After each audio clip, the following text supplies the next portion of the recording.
안녕하세요. 이제 막 결혼 준비 시작한 30살 여자입니다. 4년을 넘게 만난 남자친구와 얼마 전부터 결혼 이야기가 오가기 시작했어요.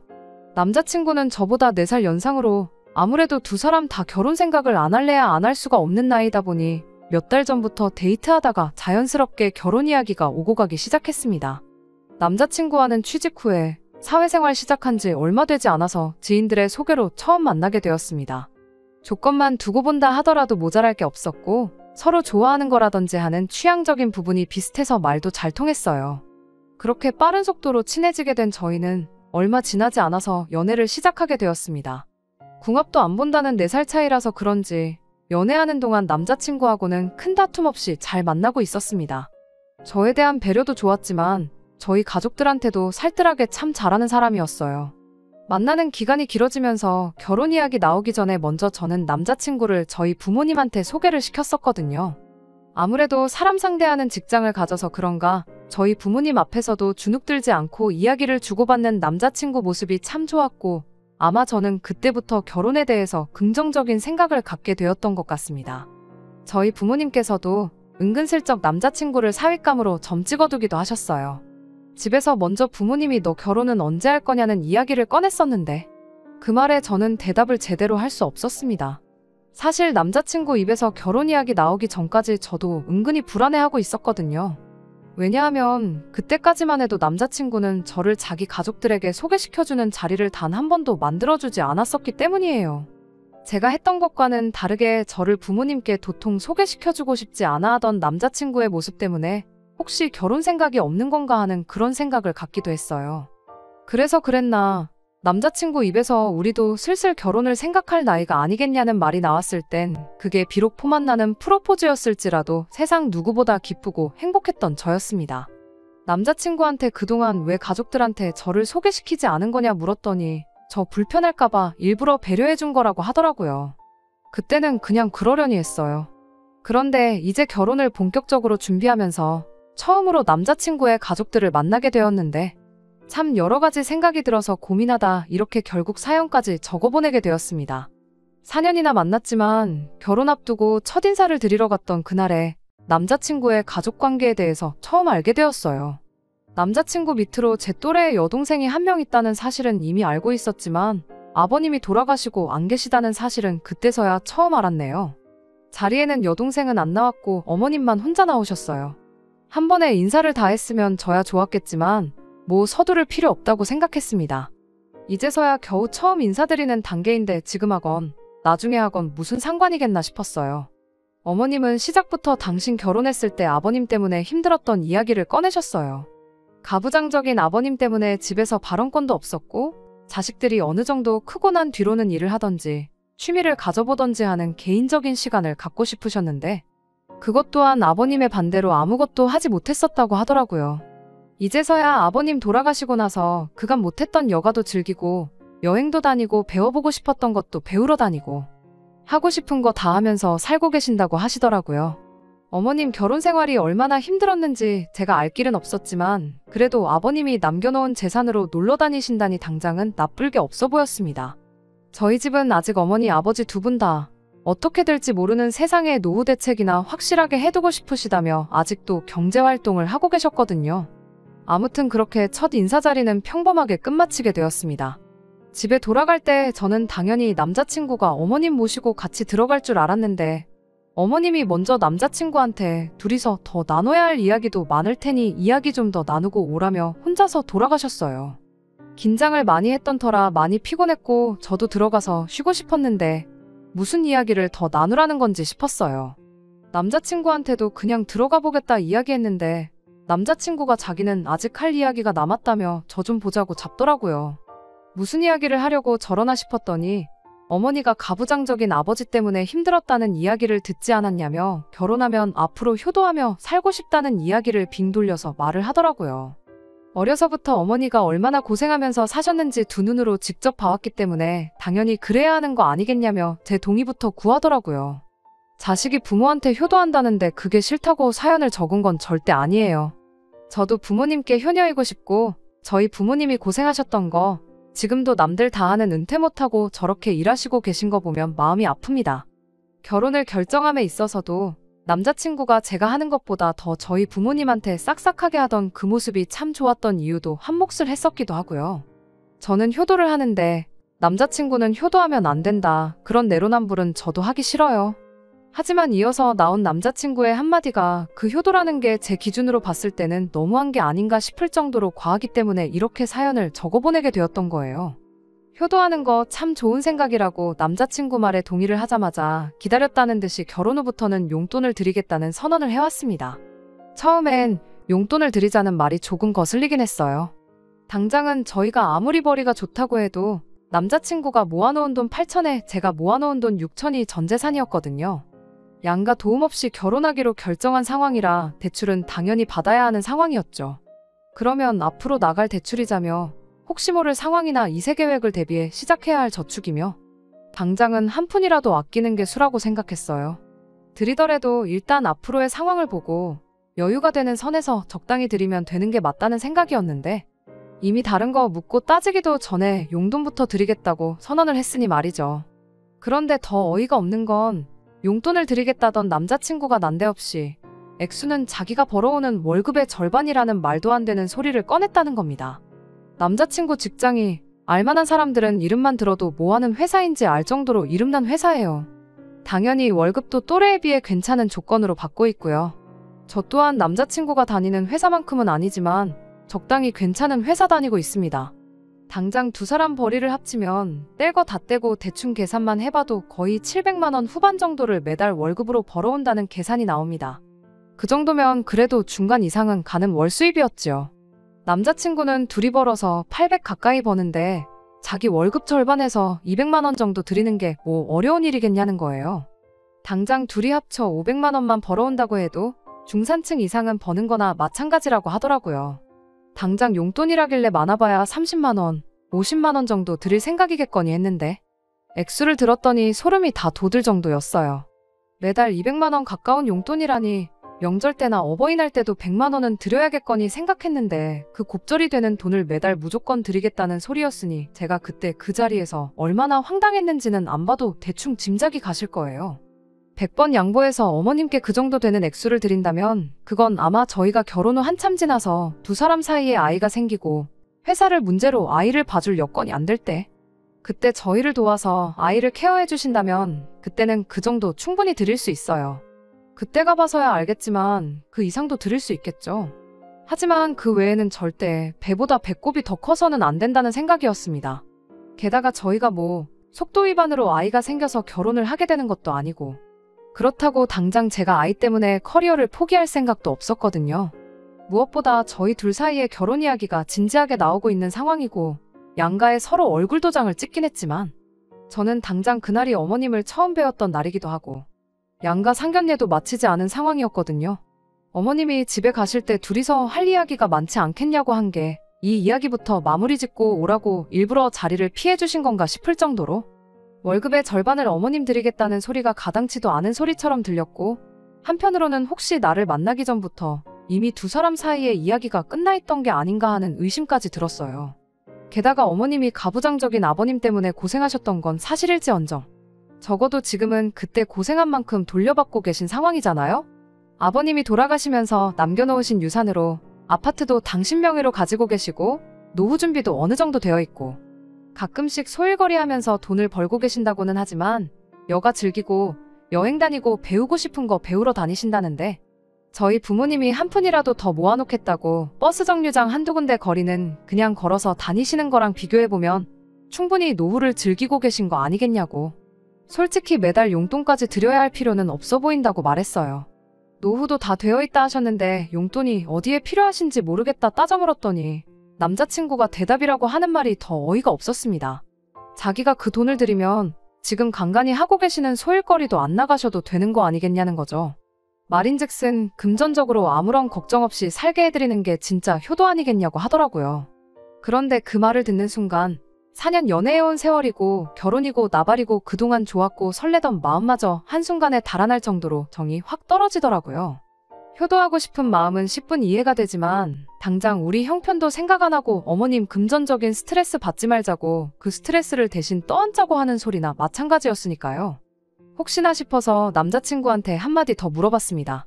언젠가 우리 결혼하고 나서 어머님과 나 두 사람 사이에 다툼이라든지 고부간의 갈등이라든지 그런 일이 생기거든 누구 편을 들겠냐고 아주 대놓고 물어봤어요.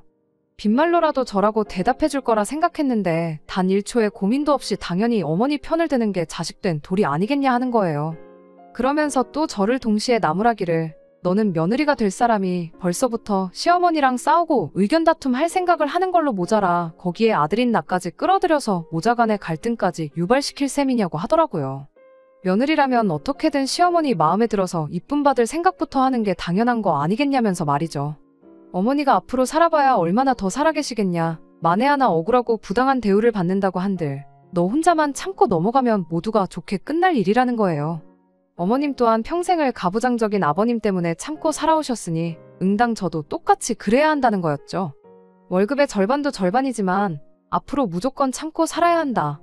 어머님 돌아가실 때까지는 며느리인 제가 참고 살아야 하는 게 바로 며느리 도리라고 하는데 이런 사람하고 평생을 약속하는 게 맞나 싶은 생각이 들기 시작했어요. 여태 몇 날 며칠 혼자 고민하다가 답도 안 나오는데 이럴 바에 여러 사람들이 제 사연 한번 들어주시고 저한테 객관적인 시선으로 해주시는 조언 한마디 듣는 게 훨씬 도움이 될 것만 같아서 제 얼굴에 침 뱉기인 거 알지만 이렇게 사연을 적어서 보내게 되었습니다. 월급의 절반을 들이대 시댁과 거리를 두고 살자고 해야 하는 건지 제가 생각하는 것보다 좋은 방법이 있을 것 같아서요. 동생한테 조언해준다 생각하고 허심탄회하게 조언 한마디 해주시면 참 감사하겠습니다. 안녕하세요. 한 달 만에 이렇게 후기와 함께 찾아뵙게 되었습니다. 사실 후기가 조금 늦은 감이 있어요. 벌써 3주나 지났거든요. 이렇게 뒷이야기 궁금해주시는 분들이 계실 줄은 예상 못한 저희 잘못입니다. 여러분들께서 보내주신 의견 덕분에 이렇게 저는 좋은 선택을 할 수 있었어요. 사연 보내고 나서 저희 어머니께도 이 상황에 대해서 말씀을 드렸었어요. 저희 어머니도 충격이 크셨습니다. 아무래도 남자친구를 사윗감으로 마음에 들어 하셨다 보니 그만큼 충격이 더 크셨을 거예요. 그래도 결혼하기 전에 본성을 알았으니 다행 아니냐고 결혼이야 상견례를 한 것도 아닌데 물으면 그만인 거 아니겠냐고 하시더라고요. 대신 어머니께서 결혼을 엎어버리기 전에 남자친구와 한번 이야기를 나눠보고 싶다고 하셨어요. 그런데 아무래도 그림이 어머니가 저 대신에 할 말을 해주는 게 아닌가 싶기도 해서 그냥 제가 알아서 해결하겠다고 했습니다. 단판을 짓더라도 결혼을 엎어버리더라도 그건 제가 이야기해보고 제가 결정하겠다고요. 곧바로 남자친구를 불러내서 대화를 나누는 자리를 갖게 되었어요. 처음엔 아무것도 아닌 척 사소한 이야기로 대화를 꺼냈다가 결혼 이야기로 화제를 돌려버렸죠. 혹시나 싶어 남자친구에게 한 번 더 확인을 했습니다. 월급의 절반을 주겠다는 그 마음 아직도 여전하냐고요. 남자친구는 살짝 짜증난다는 표정을 지으며 이미 끝난 이야기를 왜 또 꺼내고 있냐며 살짝 성질을 부리더라고요.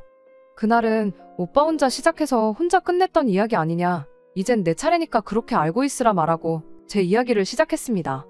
남자친구처럼 구구절절히 밑밥 깔아가며 설명할 생각도 없이 곧바로 단도직입적으로 말했어요. 나도 똑같이 결혼 후에는 우리 부모님한테 월급의 절반을 드려겠다고요.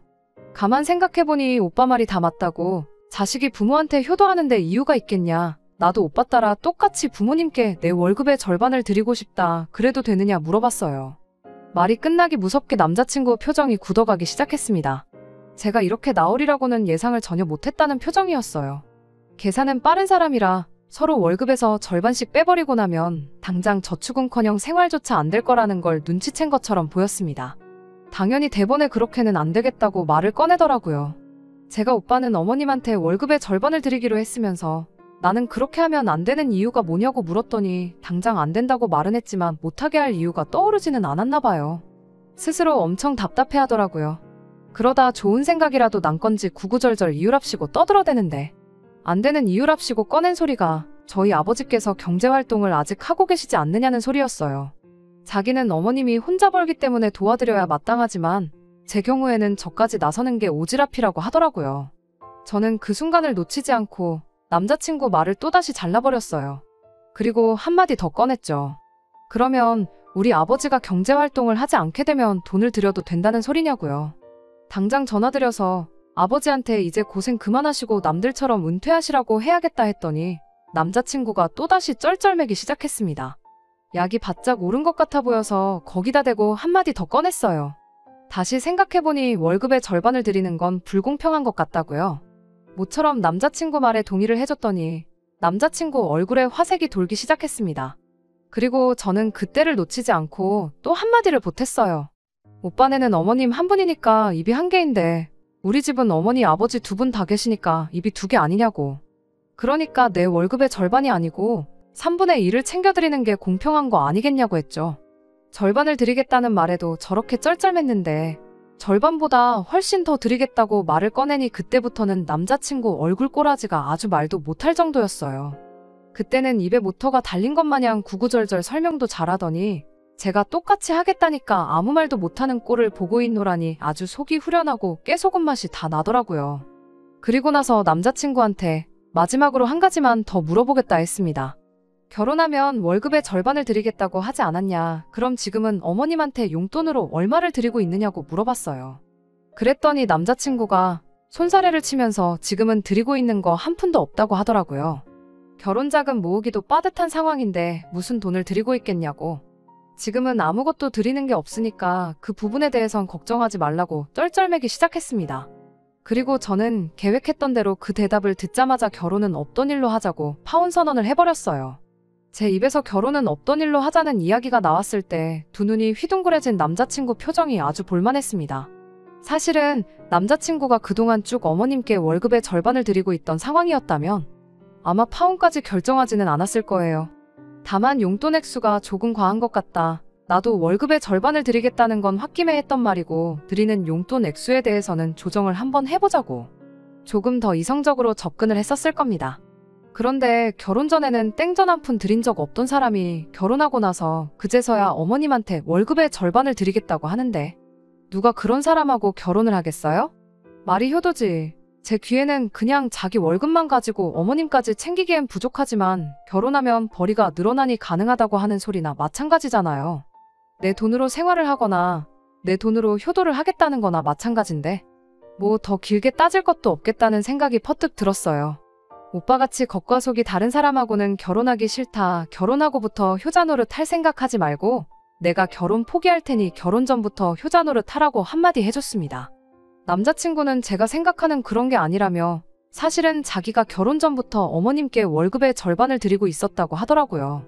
안 드렸다고 대답한 이유는 그렇게 대답했을 때 괜히 제가 똑같이 결혼 자금으로 모아놓은 돈의 절반을 부모님께 드려야겠다고 나올까봐 싶어 반대로 대답한 거라고 해명을 하더라고요. 결혼 전부터 돈을 드렸다면 한 달에 200만 원도 안 되는 돈으로 생활을 했다는 소린데 그 돈으로 자동차까지 끌고 다니면서 자취비에 학자금 대출도 갚고 혼자 생활비 하면서 나랑 데이트까지 했던 거 아니냐고. 대충 계산해봐도 한 달에 50만 원도 저금을 못했을 텐데 그럼 결혼자금 8천만 원은 어떻게 모은 거냐고 물었어요. 이젠 하다못해 거짓말까지 해대는 사람을 어딜 보고 뭘 믿고 결혼 상대로 생각하겠느냐고. 그냥 이대로 끝내버리는 게 나한테는 더 좋은 선택이라는 확신이 든다고. 그냥 이번 기회에 끝내자고 속 시원하게 파혼 선언 해버렸습니다. 어차피 때려칠 인연이고 만나온 4년 시간이 무색하게 좋은 추억 하나 안 남게 생겼지만 마지막 모습더는 비굴하게 굴지 말고 받아들이라고 했어요. 그리고 이건 그동안 만났던 정 때문에 해주는 충고라 말하고 마지막 한마디 해줬습니다. 굳이 내가 아니더라도 아마 평생을 두고 찾아 헤매도 어머님한테 월급 절반을 가져다 바치면서까지 오빠랑 결혼하겠다고 드는 사람은 세상 어디를 찾아봐도 없을 거라고요. 그러니까 일찌감치 그런 사람 찾는 건 포기하고 지금부터 월급의 절반을 어머님께 드려서 진정한 효자로 거듭나던가 아니면 어머님께 돈 드리는 거 포기하고 앞으로 당신하고 결혼해줄 상대방을 한번 찾아보던가 하라고요. 아, 그러고 보니 어머님 앞으로 살아봐야 얼마나 더 사시겠냐고 말하지 않았냐. 요즘 100세 시대라는 말도 못 들어봤냐고.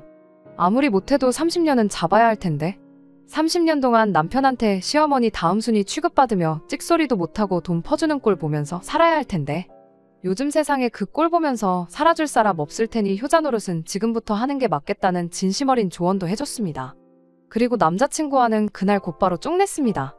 경황이 없어서 후기를 바로 적지 못했는데 그게 벌써 3주나 지난 일이고요. 아무튼 그 후로 며칠 지나지 않아서 남자친구한테 다 내가 잘못했다 곰곰이 생각해봤더니 네 말이 틀린 말이 하나 없고 자기도 용돈 드리겠다는 말은 다시 생각해보겠다 하면서 연락이 왔었어요. 물론 제 대답은 결혼 상대는 딴 데 가서 찾아봐였습니다. 이미 저한테 한 번 거짓말까지 하지 않았냐. 그런데 그 말을 어떻게 믿고 나중에 어떻게 돌변할 줄 알고 이 결혼을 하겠냐고요. 그 후로는 저한테 전화 한 통 오질 않는 게 완전히 쫑이 났구나 싶네요.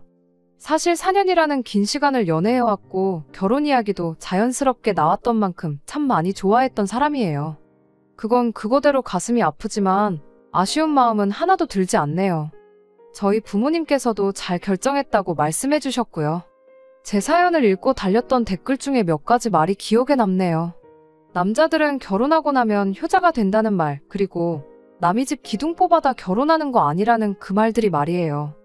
남자친구가 저 이후에도 정신 못 차리고 어머님께 월급의 절반 퍼줄 각오로 호구신부감, 만만한 며느리감을 찾으러 다닐런지는 모르겠지만 신경 쓰지는 않으려고 합니다. 적어도 제 시어머니가 될 뻔했던 남자친구 어머니만큼은 평생 당신을 지지해줄 기둥을 지켜내서 기쁘실 테니 말이에요. 끝까지 들어주셔서 감사합니다.